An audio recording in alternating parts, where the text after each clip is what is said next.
6 months after the rescue of Minho Kim, the galaxy was a different place. The smoking ruins of the Vorthak homeworld served as a monument to a simple truth. Human children were untouchable. What had started as one family's tragedy had become the foundation of a new galactic order. On the human colony world of New Sol, the Galactic Council was meeting in emergency session. Representatives from hundreds of species had gathered to formally acknowledge what everyone already understood. Ambassador Taehyun Kim stood at the central podium, looking out at an assembly of aliens who now viewed humanity with a mixture of respect and fear.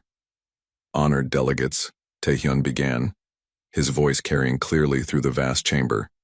We gather today to establish new protocols that will prevent future tragedies. The document before you has been prepared based on recent events in Vorthak space. The document was simple and direct. The Universal Accords for the Protection of Human Children. It stated in clear language that any action taken against human minors would be considered an act of war against all of humanity, punishable by complete military response. The Kelleran representative, his blue skin pale with nervousness, raised a tentacle. Ambassador Kim, the language seems absolute. Surely there could be circumstances where, no, Taehyun cut him off firmly. There are no circumstances, no exceptions, no special cases. Any species that harms, threatens, abducts, or endangers human children will face extinction. This is non-negotiable. The chamber fell silent. Every alien present had seen the intelligence reports from Vorthak space. An entire civilization wiped out in less than a week, all because they took one 8-year-old boy. One by one, the alien representatives signed the accords. Not because they wanted to, but because they understood the alternative. Within hours, the protection of human children had become galactic law. Meanwhile, on the research station where it all began, life had returned to something resembling normal.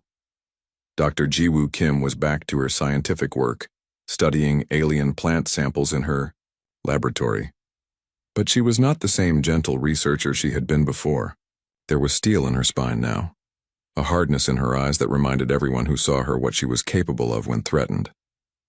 8-year-old Minho played in the station's recreation area, seemingly unaffected by his ordeal. He built spaceships from construction blocks and played games with the other children of station personnel. But sometimes late at night, Jiwoo would hear him crying in his sleep, calling for his mother. Those moments reminded her why what had happened to the Vorthak was necessary. Dr. Kim, Security Chief Jemin Park appeared in her lab doorway.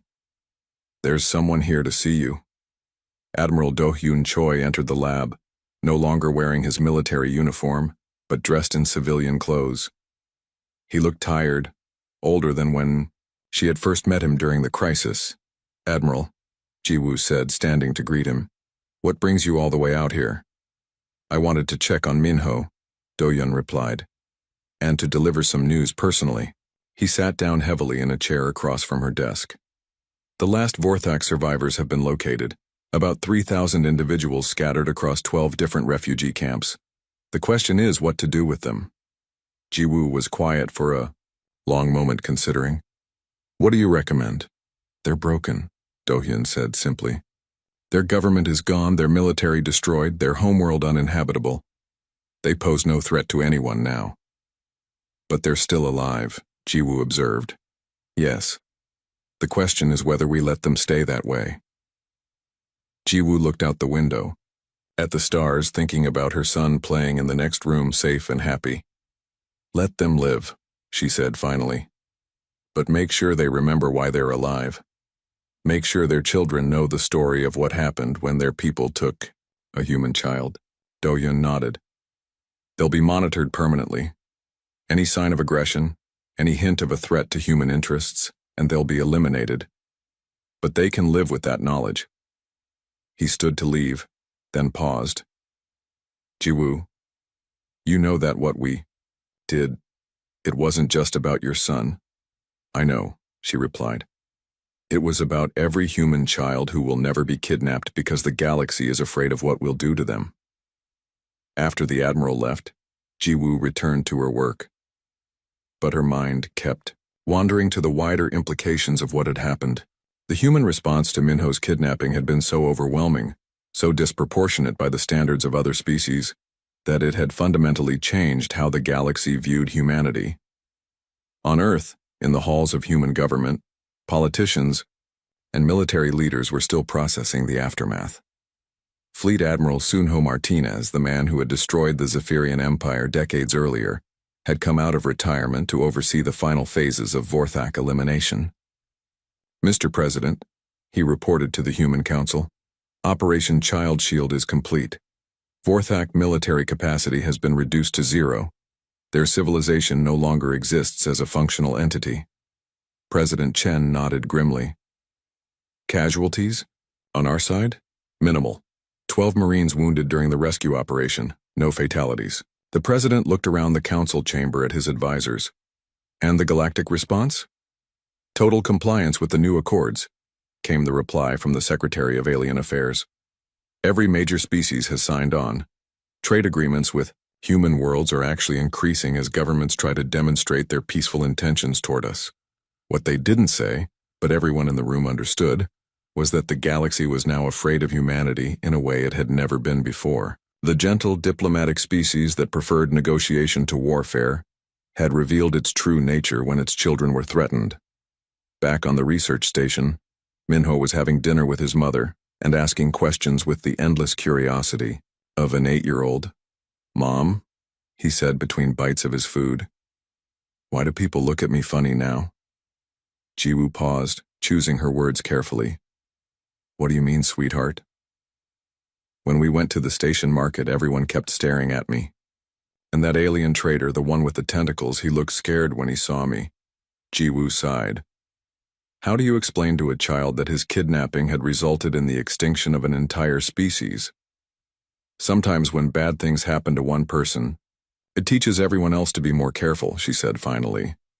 "Your adventure taught a lot of people that they need to be extra nice to human children." Minho seemed to accept this explanation and went back to eating, but Jiwoo knew that someday when he was older, she would have to tell him the full truth about what his rescue had cost. Across the galaxy, the effects of the Vorthak extinction continued to ripple outward. Pirate groups that had previously targeted human settlements began avoiding them entirely. Criminal organizations removed human children from their potential victim lists. Even the most aggressive warrior species made sure their young soldiers understood the absolute prohibition against harming human minors. The message was clear and undeniable. Humanity's love for their children was both their greatest strength and their most terrifying weapon. In the ruins of the Vorthak homeworld, automated human monitoring stations watched over the empty cities and contaminated lands. They would remain there for centuries, a permanent reminder of what happened when someone made the mistake of threatening human children. On the memorial wall of each station, the same message was inscribed in hundreds of languages. "Here lies the Vorthak civilization, destroyed for the crime of harming human children. Let all who see this remember, some lines must never be crossed." As the months passed, the story of Minho Kim's rescue became legend throughout the galaxy. Parents of all species told their children about the human response to the kidnapping, using it as a teaching tool about consequences and the power of love. But for the humans themselves, it was never just a story. It was a promise and a warning combined. Touch our children, and we will end you.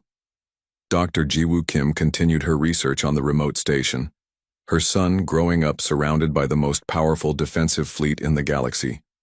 Every human child in known space was now protected by the knowledge that their species would burn entire civilizations to keep them safe. And in the quiet moments before sleep, when Minho would ask his mother to tell him a bedtime story, she would sometimes tell him about brave space explorers who traveled to distant worlds. But she never told him about the aliens who learned too late that human children were the most protected beings in the universe. The new galactic order was built on a simple foundation: the understanding that humanity's protective instincts knew no bounds. It was a peace enforced not by treaties or diplomacy, but by the absolute certainty that threatening human children meant facing the full fury of the most dangerous species in the galaxy. And across the stars, in 1,000 different languages, the lesson was whispered from parent to child. Never harm the human young, for they are watched over by a species that loves so deeply, it will destroy worlds to keep them safe. The rescue of one 8-year-old boy had changed the galaxy forever, and humanity made sure that everyone remembered the lesson. Some things are worth any price to protect. The assault began with devastating precision. Human Marines launched from their ships in heavily armored shuttles, racing toward the Vorthak raider vessel hiding in the asteroid field. Colonel Hyunwoo Song led the primary assault team, his face grim behind his combat helmet. "All teams, this is Colonel Song," he spoke into his communicator. "Remember, the package is our priority. Everything else is secondary." The shuttles hit the Vorthak ship from 3 different angles simultaneously. Breach charges exploded through the hull, creating gaping holes in the ship's armor. The Marines poured through like a tide of vengeance, their advanced weapons cutting through Vorthak defenses. Inside the ship, Commander Grixtal was shouting orders to his panicked crew. The human attack was unlike anything he had experienced. These weren't soldiers coming to negotiate or capture prisoners. These were parents coming to take their child home, and they didn't care what they had to destroy to do it. "Seal the corridor." "To the cargo hold," Grixtal ordered. "Use the child as leverage." But when his soldiers reached the cargo area, they found something that made their blood run cold. The cage was empty, its bars bent just enough for a small body to squeeze through. "The human child has escaped," one soldier reported over the communication system. Grixtal felt his heart sink. Without the boy as a hostage, they had nothing to bargain with. The human Marines would kill them all without mercy. Meanwhile, 8-year-old Minho had found the perfect hiding place, a maintenance shaft that led to the ship's engineering section. He had crawled through the narrow passage following the sound of humming machinery. His mother had always taught him that when scared, he should find somewhere safe and wait for help to come. The sounds of fighting grew closer as the human Marines advanced through the ship. Sergeant Soo-young Park led her squad through the main corridor, her weapon ready. She was a mother of 2 young children, and the thought of them being kidnapped like Minho made her fight with cold fury. "Contact front," one of her Marines called out as Vorthak soldiers opened fire from a defensive position. The firefight was brief and brutal. Human military training and equipment were superior. But more than that, the Marines were fighting for something the Vorthak couldn't understand: the sacred duty to protect children. Colonel Hyunwoo reached the cargo hold first, kicking down the door with his armored boot. When he saw the empty cage, his heart skipped a beat. Had they killed the boy? Had he escaped? "Package is not in the holding area," he reported to Admiral Do-hyun. "Repeat, package is not at expected location." On the flagship, Do-hyun felt ice in his veins. If the child was dead, there would be no mercy for anyone. The Vorthak species would be extinct within the month. "Find him," Do-hyun ordered. "Tear that ship apart if you have to." But Minho was already making his own escape plan. From his hiding spot in the engineering section, he had heard the fighting getting closer. He had also heard voices speaking in his own language. Humans had come to save him, just like his mother always said they would. The 8-year-old boy gathered his courage and called out, "Hello, I'm here. I'm Minho Kim." Sergeant Soo-young heard the small voice over her helmet communicator and felt her heart leap with relief. She followed the sound to a maintenance panel near the ship's power core. "Minho?" she called softly. "My name is Sergeant Park. I'm here to take you home, to your mommy." A small face appeared at the opening of the maintenance shaft, tear-stained but alive and unhurt. Minho looked at the armored soldier and saw kindness in her eyes. "Are you really here to save me?" he asked in a small voice. "Yes, sweetheart," Soo-young replied, pulling off her helmet so he could see her face clearly. "Your mom sent us to bring you home." She helped the boy out of the shaft, checking him quickly for injuries. He was scared and dirty, but appeared unharmed. "All units. This is Sergeant Park," she announced over the communication system.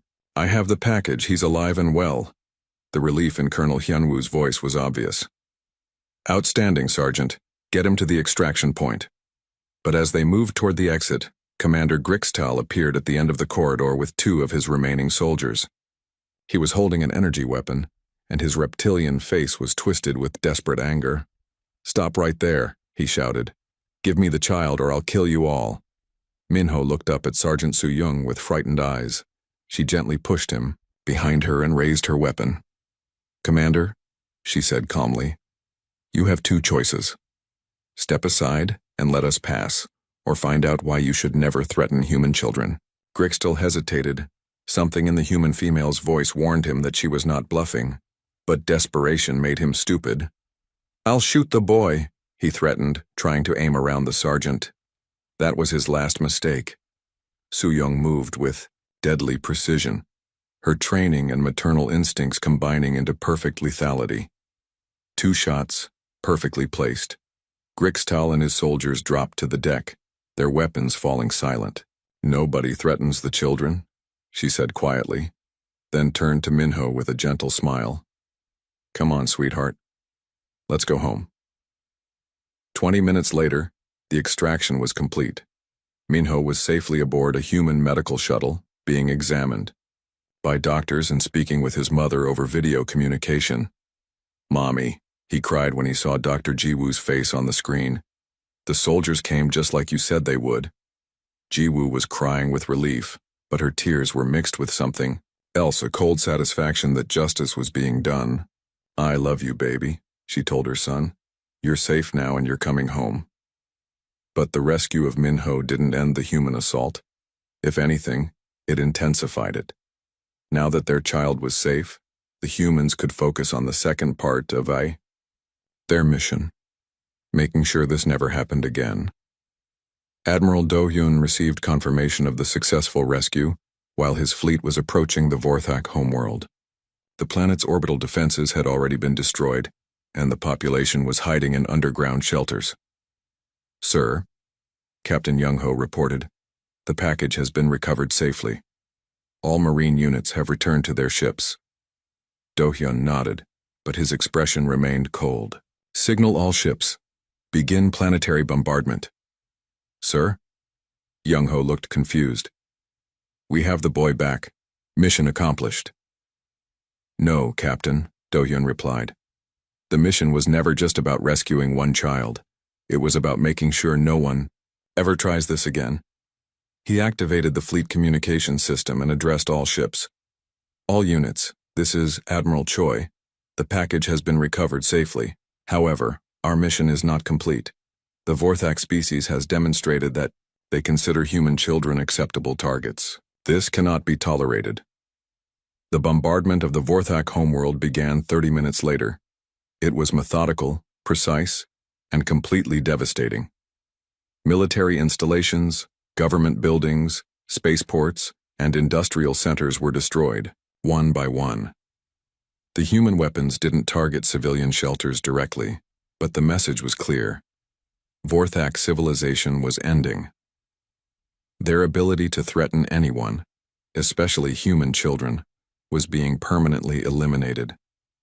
Across the galaxy, other alien species watched in horrified fascination. The humans had rescued their child, but they weren't stopping there.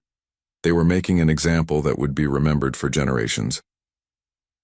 On the Galactic Council Station, Ambassador Tae-hyun Kim was fielding desperate calls from various alien governments asking if humanity would accept Vorthak surrender.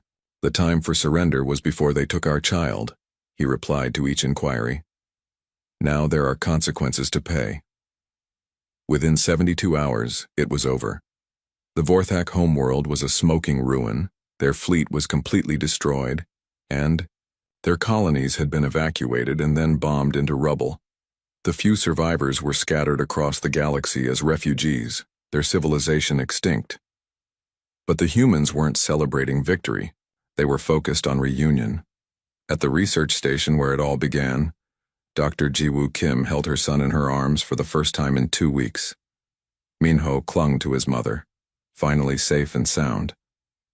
Security Chief Jaemin Park watched the reunion with tears in his eyes. "I'm sorry we couldn't stop them from taking you," Jaemin said to Jiwoo. She looked at him and he saw that the gentle scientist was still changed by what had happened. Her voice was calm but carried an edge of steel. "It's not your fault, Jamin, and it's been taken care of. The people who hurt my son, who scared him and made him cry, they learned that actions have consequences." Admiral Do-hyun visited the station personally to check on Minho and deliver an official report to his mother. When he saw the boy playing with toy spaceships, healthy and happy, he felt a weight lift from his shoulders. "Dr. Kim," he said to Jiwoo, "I want you to know that your son's rescue was the most important mission my fleet has ever undertaken." "Thank you," she replied. "But I hope it was also the last time you'll ever need to do something like this." Do-hyun's smile was cold but satisfied.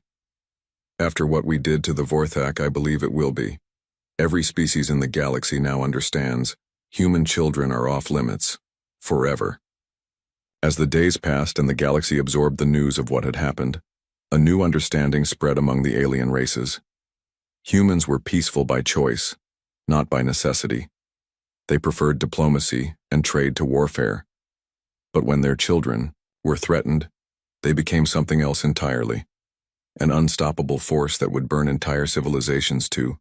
The human fleet crossed into Vorthak space like a dark tide of vengeance. Admiral Do-hyun Choi watched from his command bridge as the first Vorthak patrol ships appeared on sensors. They were small vessels, probably just scouts, but they represented everything standing between him and the kidnapped child. "Admiral," his tactical officer reported, "enemy patrol squadron approaching. 3 ships, light armament. Destroy them," Do-hyun ordered without hesitation. The human warships opened fire, with devastating precision. The Vorthak patrol ships vanished in brilliant flashes of light, vaporized by weapons designed to crack open battleships. There were no survivors, no wreckage large enough to identify. It was a message. Nothing would be allowed to slow down the rescue mission. Across the galaxy, other alien species watched the unfolding conflict with growing fear and fascination. The humans had been peaceful neighbors for decades, preferring trade and diplomacy to warfare.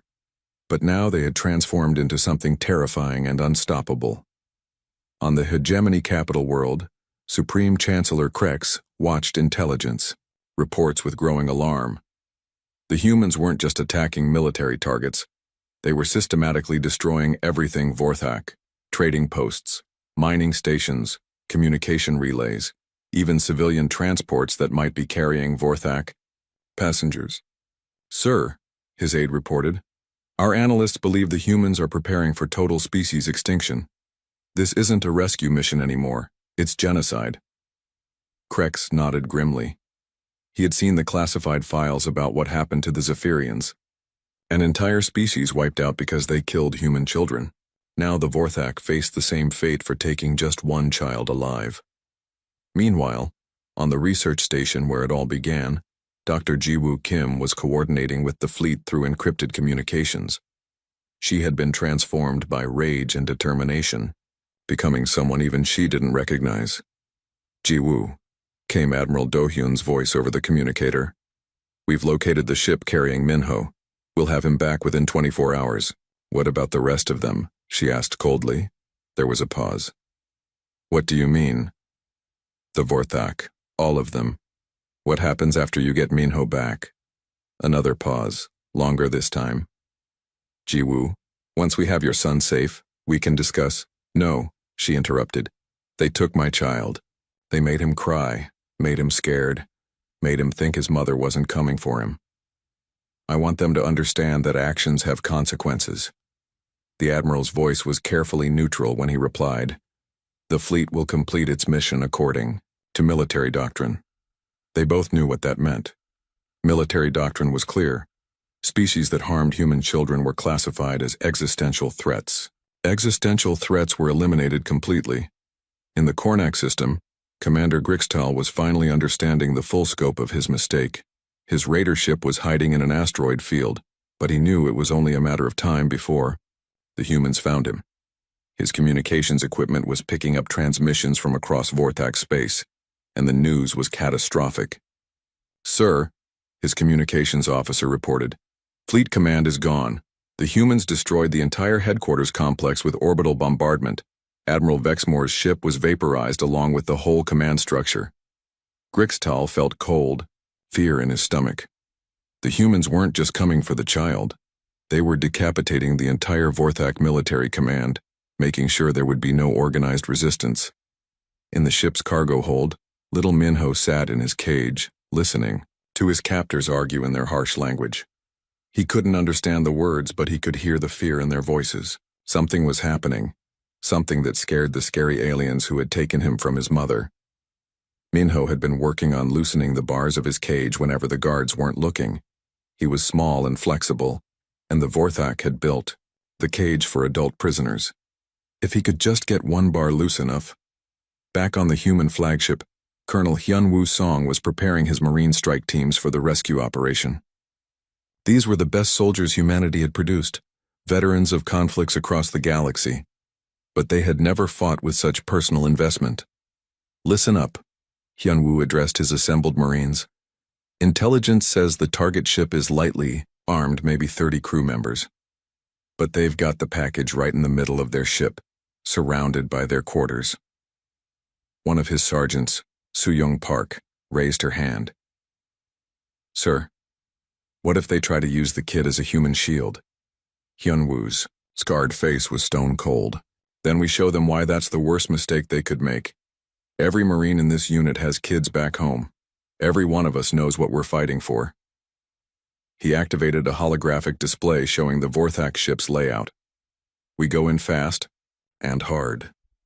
Team Alpha takes the engine room, cuts their power.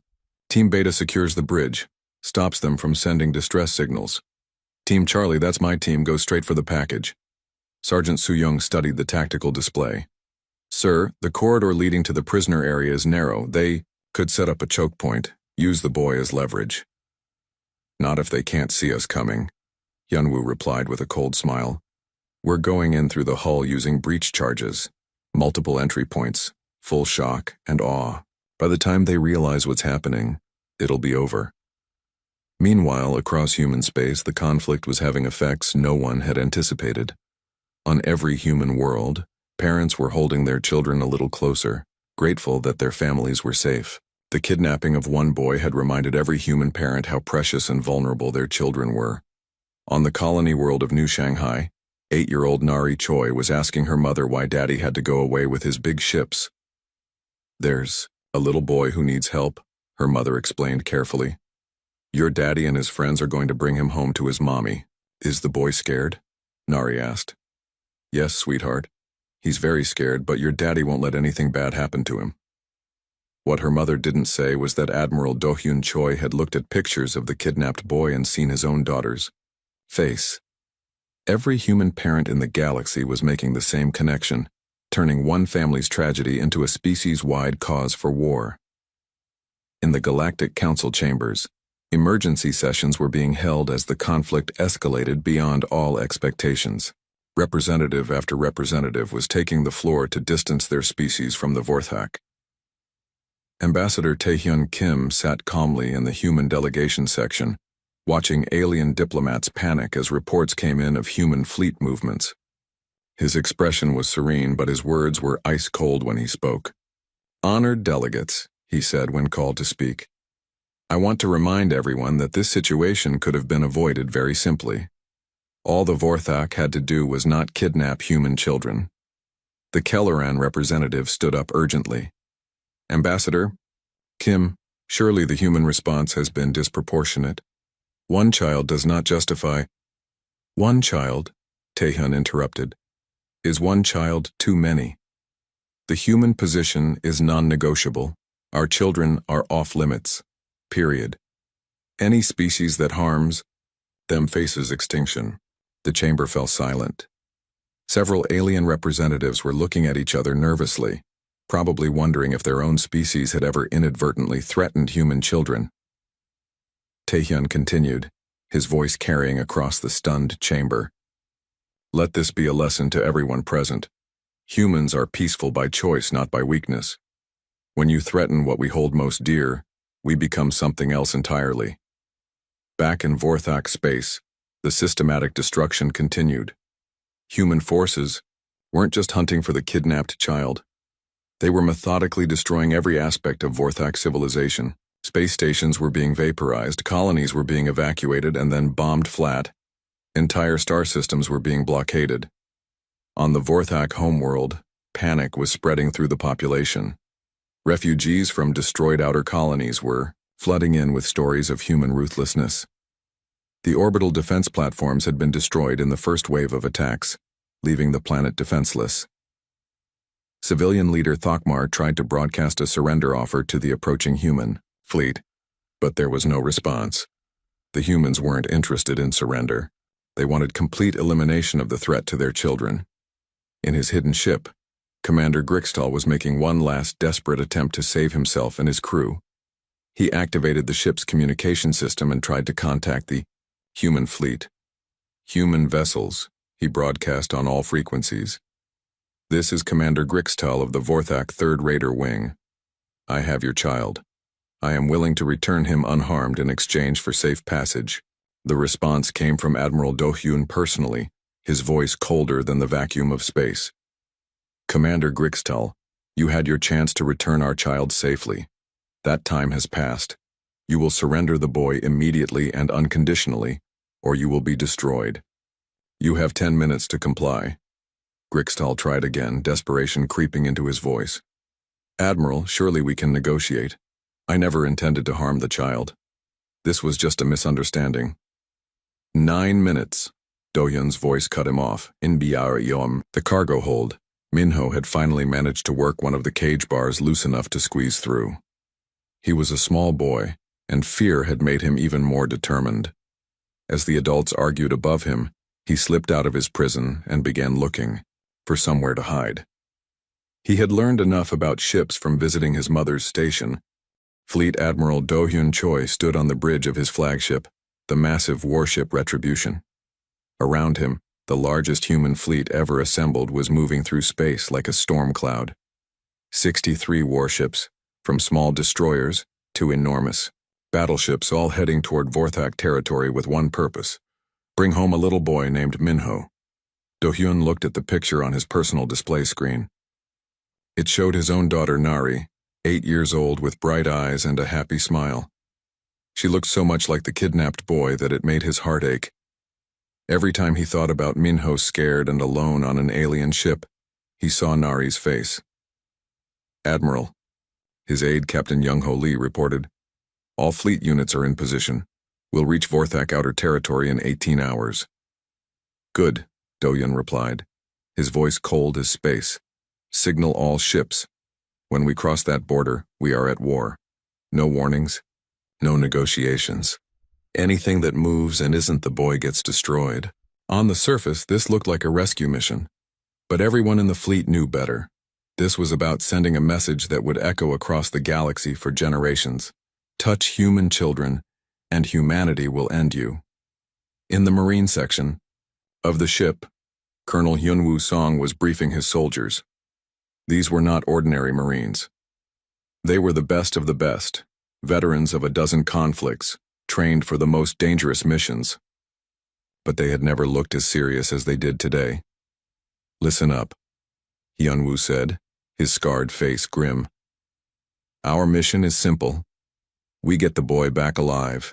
Everything else burns. Every Vorthak ship, every station, every planet that stands in our way gets turned to ash. The Marines nodded. These were hardened soldiers who had seen terrible things, but they all understood what was at stake. Not just one child, but the safety of every human child in the galaxy. Sir, one Marine asked, what if they try to use the kid as a shield? Hyunwoo's smile was not pleasant. Then we show them why that's a very bad idea. Human military doctrine is clear. When our children are threatened, there are no rules. Meanwhile, across human space, something unprecedented was happening. The call had gone out through official channels and unofficial networks alike. The Vorthak had taken a human child. Within hours, the response was overwhelming. Retired Admiral Sunho Martinez, the man who had destroyed the Zephyrian Empire, came out of retirement and requested a command. Veterans who hadn't served in decades were volunteering for active duty. Even civilian ship captains were offering their vessels for support roles. On the human colony world of New Seoul, Diplomat Tae-hyun Kim was making the most important presentation of his life. He stood before the Galactic Council, the governing body that tried to keep peace between different alien species. The council chamber was packed with representatives from dozens of worlds. Honored delegates, Tae-hyun began, his voice calm but carrying an undertone of menace. I come before you today to make a simple announcement. The Vorthak have committed an act of war against humanity by kidnapping one of our children. The alien delegates shifted nervously. They had heard rumors about what humans did when their young were threatened. Therefore, Tae-hyun continued, any species that aids the Vorthak in any way will be considered an enemy of humanity. Any species that trades with them, refuels their ships, or provides them sanctuary will face the full military might of human space. The Kelleran representative, a tall blue-skinned alien, spoke up. Ambassador Kim, surely you don't expect the entire galaxy to— Yes, Tae-hyun cut him off. I do. You have 48 hours to cease all contact with Vorthak territory, or join them in extinction. The bluntness of the threat sent shockwaves through the chamber. Humans were usually diplomatic, preferring negotiation to warfare. But when children were involved, they became something entirely different. Within hours of Tae-hyun's presentation, 3 major trading companies canceled all contracts with Vorthak worlds. The Melleran Confederacy closed its borders to Vorthak ships. Even the warrior culture of the Krogan Empire announced they would not interfere with human operations. Back in Vorthak space, Overlord Vexmore was watching his civilization collapse in real time. Reports flooded in from across their territory. Human ships were appearing at the borders, not attacking yet but clearly preparing for war. Worse, their usual allies and trading partners were abandoning them. Sir, his aide reported, the hegemony just expelled our ambassador. The Centauri Union has closed all trade routes to our ships. Even the pirates in the Outer Rim are refusing to deal with us. Vexmore nodded grimly. He had expected this. When humans declared war, they didn't just fight with weapons. They used their economic power, their diplomatic influence, their reputation for keeping promises. They made their enemies into outcasts. Commander Grixtol appeared on the communication screen from his raiding ship, looking desperate. My lord, he pleaded, surely we can negotiate. Offer to return the child with compensation. Show them we mean no harm. You still don't understand, Vexmore replied. Humans don't negotiate when their children are taken. They have a saying, actions have consequences. We took their child. Now we face the consequences. He brought up tactical displays, showing human fleet positions. Look at this. They're not just sending a rescue force. They're mobilizing their entire military. This isn't about saving one boy anymore. This is about making sure no one ever tries this again. On the human intelligence ship Shadowrunner, Agent Minji Lee was doing what she did best. Gathering information behind enemy lines. Disguised as a Kelleran trader, she had infiltrated Vorthak space days before the fleet arrived. Her job was to map their defenses, identify their weaknesses, and most importantly, locate the kidnapped child. She had been trained for this kind of work, but she had never worked with such personal motivation. Minji had 2 children of her own, safe on Earth. Every time she thought about little Minho scared and alone, she felt rage burning in her chest. The Vorthak had made it personal for every human parent in the galaxy. Command, this is Shadowrunner, she reported over encrypted channels. I've located the raider ship carrying the package. They're in the Kornak system trying to hide in an asteroid field. Admiral Do-hyun's voice came back immediately. Confirmed, Shadowrunner. Can you verify the package is unharmed? Minji checked her sensors again. The ship's life support readings showed one small human biosignature, separate from the Vorthak. Crew, package appears to be alive and healthy, she reported. But they've got him in the center of the ship surrounded by their crew quarters. Any rescue attempt will be dangerous. Understood, Do-hyun replied. Stay on station and guide our forces in when we arrive. As Minji watched the Vorthak ship through her sensors, she saw something that made her smile coldly. The raiders were trying to contact other Vorthak vessels, but no one was responding. Even their own people were abandoning them. On the bridge of the Retribution, Admiral Do-yun was receiving reports from across the fleet. Every ship was ready, every Marine was armed, every pilot was eager for the fight to begin. "Admiral," Captain Young-ho reported, "we've received final confirmation from intelligence. The target ship is in the Cornac system. Our agent has eyes on the package." Do-yun nodded, then opened fleet-wide communications. "All ships, this is Admiral Choi. In 6 hours, we cross into Vorthak space. Our mission is simple. Get the boy back. I don't care what we have to destroy to do it. I don't care how many enemy ships we have to burn. That child is going home to his mother." He paused, looking around the bridge at his officers. These were good people, professionals who had sworn to protect humanity.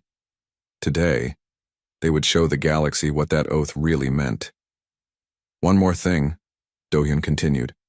"The Vorthak made this personal when they took our child. So we're going to make it personal right back. When this is over, the name Vorthak will be a warning to every species in the galaxy. This is what happens when you harm human children." Across the fleet, thousands of human servicemen and women checked their weapons, powered up their ships, and prepared for battle. They were not just fighting for one boy. They were fighting for the principle that human children were off limits forever and always. In his cage on the Vorthak Raider ship, 8-year-old Min-ho Kim didn't know that the largest rescue operation in human history was coming for him. He was scared and homesick, but he was also smart. He had been listening to his captors, learning their routines, watching for opportunities. His mother had always told him to be brave and think carefully when he was scared.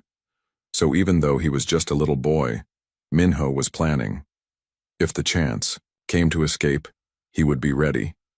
He didn't know that his mother was coordinating with military commanders across human space. He didn't know that fleets were moving to save him. He didn't know that his kidnapping had started a war that would reshape the galaxy. All he knew was that his mom had taught him never to give up hope. And somewhere in the darkness of space, hope was coming for him with the fury of an entire species. Behind it, the hunt had begun and the humans were not coming to negotiate. Overlord Vexmore paced back and forth in his command room, his claws clicking against the metal floor. The other Vorthak officers watched him nervously, never having seen their leader so frightened. Vexmore was known across the galaxy as a cruel and fearless warrior, but now he looked like a scared animal. "Gather the War Council," he ordered his aide. "All senior commanders now." Within minutes, the command room was filled with Vorthak military leaders. They stood at attention, confused by the emergency meeting. Commander Grixtal appeared on the main screen from his raiding ship, still not understanding why everyone was so upset. "My lords," Grixtal began, "I don't understand the problem. We have captured valuable prisoners before. Why is one human child different?" Vexmore turned to face the assembled officers, his yellow eyes blazing with anger and fear. "Because you idiots know nothing about humans," he roared. "Sit down and let me educate you before we all die horrible deaths." The officers sat quickly, sensing their leader's deadly serious mood. Vexmore walked to the main display screen and brought up classified military files. 20 years ago, the Zephyrian Empire was the most powerful military force in this sector. He began. They had 1,000 warships, controlled 50 star systems, and had never lost a major battle. The officers nodded. They all remembered the mighty Zephyrian fleet. The Zephyrians decided to raid a small human colony world called New Paradise, Vexmore continued. It was supposed to be easy, just farmers and their families, no military base, no defenses. He pressed a button, and images appeared on the screen showing a peaceful planet with green fields and small towns. The Zephyrian pirates landed and started taking whatever they wanted: food, equipment, prisoners. But then something went wrong. The human colonists fought back harder than expected, and some of the pirates got angry. Vexmore's voice became quieter, more dangerous. So the pirates decided to teach the humans a lesson. They gathered all the human children in the main town square, 37 children from babies to teenagers. And they killed them all, just to show the adults what happens when you resist. The room fell silent. Even by Vorthak standards, killing children was considered extreme. The surviving humans were taken as slaves. Vexmore went on. The Zephyrians thought it was over. Just another successful raid. They had no idea what they had started. He clicked another button, and the screen showed a different image.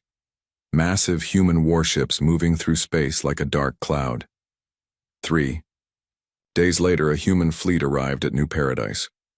But these weren't rescue ships, they were warships, hundreds of them. More military power than anyone had ever seen humans deploy. The Vorthak officers leaned forward, fascinated despite their growing fear. The fleet was commanded by Admiral Sunho Martinez. When he saw what had happened to the children, he sent one message to the Zephyrian homeworld. Vexmore played an audio recording. A human voice, cold and emotionless, spoke in clear galactic standard. "You touched our children. There will be no mercy, no negotiation, no survivors." The room was dead silent. The human's voice was more terrifying than any Vorthak war cry they had ever heard. "The humans didn't just attack the pirates," Vexmore continued. "They went after the entire Zephyrian Empire. Every planet, every station, every ship. It wasn't a war, it was extermination." More images flashed on the screen. Burning cities, destroyed. Fleets, empty planets. The Zephyrians tried to surrender after losing half their territory. They offered to pay massive compensation, to give up the pirates who killed the children, anything to make it stop. "What did the humans say?" one officer asked quietly. "Nothing," Vexmore replied. "They didn't even respond to surrender offers. They just kept attacking until every single Zephyrian was dead, an entire species wiped out in 6 months." Commander Grixtal's image flickered on the screen, his face now pale with understanding. "But surely that was an extreme case," he said weakly. "Killing children is different from just capturing one." "Is it?" Vexmore snapped. "Here's what you don't understand about humans. They don't see their children as just small humans. To them, children are the most precious thing in the universe. More valuable than their own lives, more important than their entire civilization." He brought up more files on the screen, showing various human military actions. Every time someone has threatened human children, the response has been the same. Total war until the threat is completely destroyed. The Krell learned this when they took human children as hostages. The Mordecai learned it when they attacked a human school ship. The Hegemony learned it when they tried to use human children as living shields. "What happened to them?" another officer asked, though he probably didn't want to know the answer. "They're all extinct," Vexmore said simply. "Every species that has ever harmed human children is now just a footnote in galactic history books." Back on the research station, Dr. Jiwoo Kim was making calls with calm, deadly efficiency. She had contacted her brother Taehyun, who worked as a diplomat in human space. She had called her old friend Admiral Do-hyun Choi, who commanded the 3rd Fleet. She had even sent messages to her ex-husband, who served in human special forces. Jaemin watched her work, amazed by the transformation. The gentle scientist was gone, replaced by someone who spoke in military terms and seemed to know every important person in human defense forces. "Taehyun," she said into her communicator, "they took Minho. I need you to contact everyone you know, in Fleet Command." Her brother's voice came back immediately, cold and professional. "Already on it, Jiwoo. I've sent priority messages to 15 different commanders. How long ago did this happen?" 3 hours, she replied. "Then there's still time. The closest battle group is only 2 days away. They're changing course now." Jaemin couldn't believe what he was hearing. An entire battle group was changing course just for one kidnapped child. Jiwoo's next call was to Admiral Do-hyun Choi. When his face appeared on the screen, Jaemin saw a man with gray hair and cold eyes, someone who had clearly seen many battles. "Jiwoo," the Admiral said without greeting. "I heard what happened. I'm pulling ships from the 5th and 7th Fleets. We'll have 30 warships in Vorthak space within a week." "Do-hyun," Jiwoo said quietly, "I know it's just one child." "No," the Admiral interrupted. "It's not just one child. It's the principle. If we let this slide, every pirate and raider in the galaxy will think our children are fair game." He paused, and his voice became even colder. "Besides, my daughter Nari is 8 years old too. When I look at the pictures of your son, I see her face. These aliens made it personal." As the calls continued, Jamin began to understand something that chilled him to the bone. This wasn't just about rescuing Minho. The humans were preparing for war, real war, the kind that ended civilizations. Meanwhile, on the Vorthak command ship, Overlord Vexmore was still trying to explain the situation to his officers. The problem isn't just that humans love their children, he said. The problem is how they express that love. When you threaten a human child, you don't just anger the parents, you anger every human in the galaxy. But how could they all care about one strange child? Grixtel asked. Vexmore laughed bitterly. Because that's how humans think. To them, every child is their child. Every human parent looks at that kidnapped boy and sees their own son or daughter. That's why they'll drop everything to save him.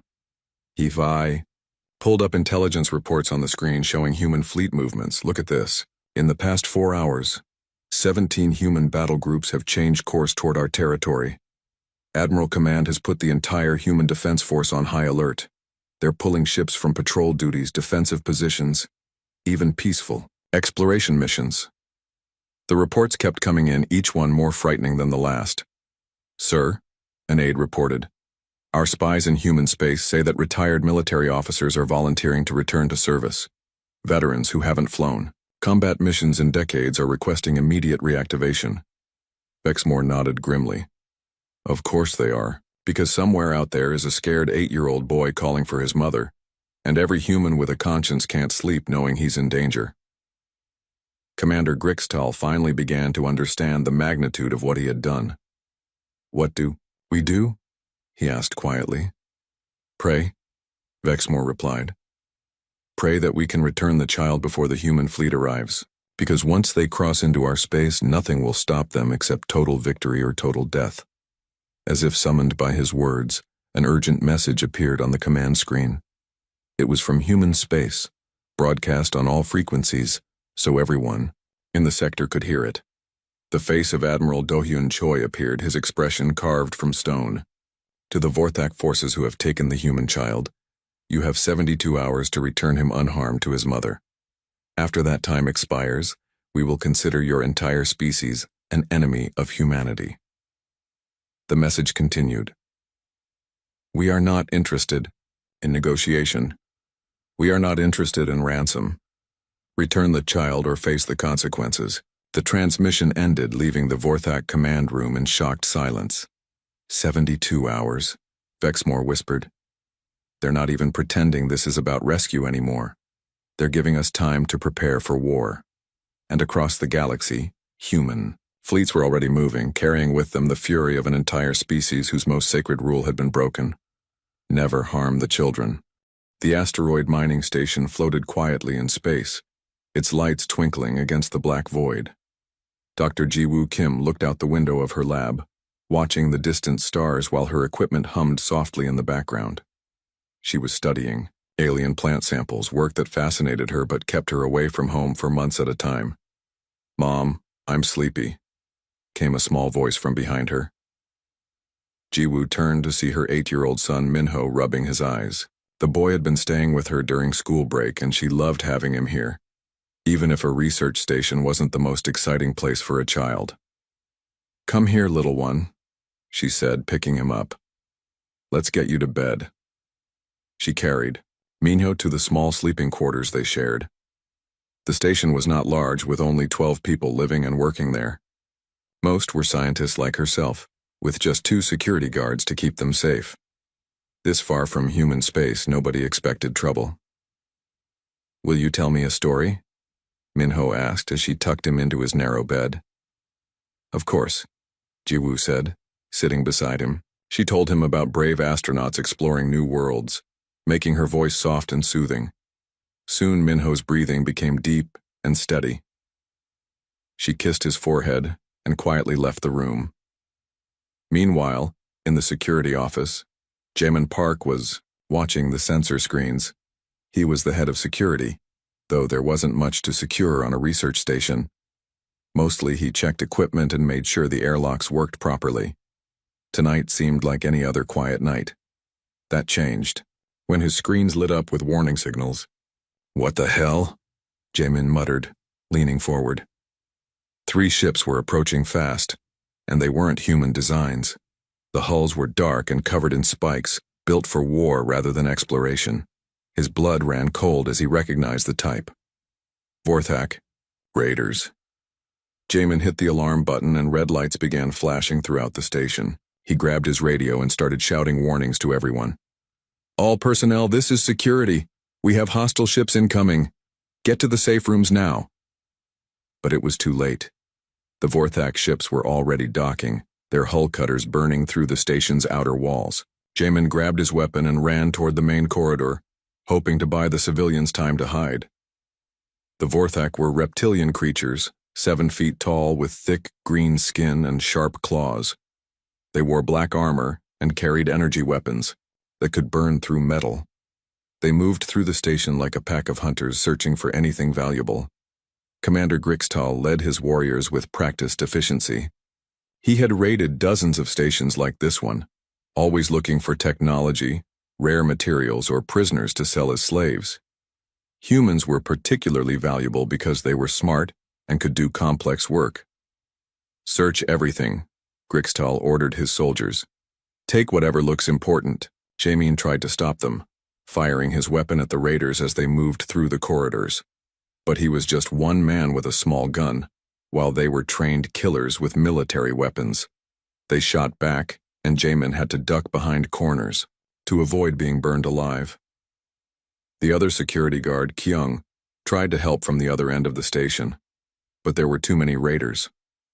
They spread out quickly, breaking into labs and living quarters.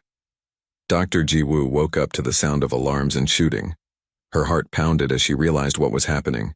She had heard stories about Vorthak raiders, how they took people and were never seen again. She ran to Minho's bed but froze when she saw a tall shadow in the doorway. "Please," she whispered, standing protectively in front of her sleeping son. "Don't hurt him." The Vorthak soldier looked at the child, then at the woman. He could have killed them both, but children were worth more alive. He spoke into his radio, in the harsh Vorthak language. "Boss, I found something interesting. A human child." Grixtal's voice crackled back. "Perfect. Children bring good money. Take him." Jiwoo screamed and tried to fight as the soldier pushed her aside, but she was no match for a trained warrior. The Vorthak scooped up the still sleeping Minho and carried him away. The boy woke up as they moved through the corridor, confused and scared. "Mom?" Minho called out weakly, but his mother was already far behind. Jamin heard Jiwoo's screams and ran toward the sound, but more Vorthak soldiers blocked his path. He fought desperately, knowing that someone was in terrible danger, but he couldn't get through. The raiders worked quickly, taking research data, rare materials, and anything else that looked valuable. But their real prize was the human child. Commander Grixtal smiled when he saw Minho. Children this young could be trained and sold for huge amounts of money. "Get everything loaded," Grixtal ordered. "We leave in 5 minutes." The Vorthak soldiers gathered their stolen goods and headed back to their ships. Minho was crying now, calling for his mother, but the aliens ignored his tears. To them, he was just cargo. Jamin finally broke through and reached the sleeping quarters, where he found Jiwoo on her knees, sobbing. "They took him," she said, her voice broken. "They took my baby." Through the window, they could see the Vorthak ships pulling away from the station. Inside one of them, Minho was locked in a metal cage, scared and alone. Back on the Vorthak command ship, the raiders were celebrating. They had electronic equipment, research data, and a valuable human child. This had been a very successful raid. "Commander," Grixtal contacted his superior, Overlord Vexmore, using the ship's communication system. The Overlord's ugly face appeared on the screen, his yellow eyes gleaming with greed. "Report," Vexmore demanded. "Successful raid, my lord," Grixtal said proudly. "We took valuable research materials and captured a human child. The boy looks healthy and smart. He should bring an excellent price." But instead of praise, Grixtal saw something he had never seen before in his commander's eyes: pure terror. Vexmore's face went pale, his mouth hanging open in shock. For a long moment he couldn't speak. When he finally found his voice, it was a harsh whisper. "You did what?" "We captured a human child, my lord. As you taught us, children are the most valuable." "You fool!" Vexmore screamed, cutting him off. "You stole a human child? Now we all die." Grixtal stared at the screen in confusion. His commander was shaking with fear, something he had never seen before. Vexmore was known throughout Vorthak space as a ruthless warrior who feared nothing. "I don't understand, my lord," Grixtal said. "It's just one small human, just one." Vexmore laughed, but there was no humor in it, only desperation. "You have no idea what you've done. You've signed the death warrant for our entire species." The other Vorthak on the ship looked at each other nervously. They had never seen their leaders act like this. "What was so special about human children?" Vexmore continued, his voice getting more panicked with each word. "Humans don't negotiate when you take their young. They don't ask for ransom. They don't show mercy. They come with their entire fleet and burn everything until they get their child back." Grixtal felt a cold fear creeping into his heart. "But surely one child isn't worth—" "Return the child immediately," Vexmore ordered. "Take him back to the station and pray to the dark gods that it's not too late." But as Grixtal looked at his navigation screens, he realized they were already too far from the human station. And somewhere in human space he knew that powerful people were probably already learning about what had happened. On the research station, Jiwoo had stopped crying. She sat in her destroyed lab making call after call on her communication device. Her voice was steady now, cold and determined. "This is Dr. Jiwoo Kim," she said into the device. "My son has been taken by Vorthak raiders. I need to speak with Admiral Command immediately." Jamin watched her with growing amazement. The gentle scientist he knew was gone, replaced by something harder and more dangerous. And somewhere in space, the Vorthak were about to learn why you never, ever steal a human child.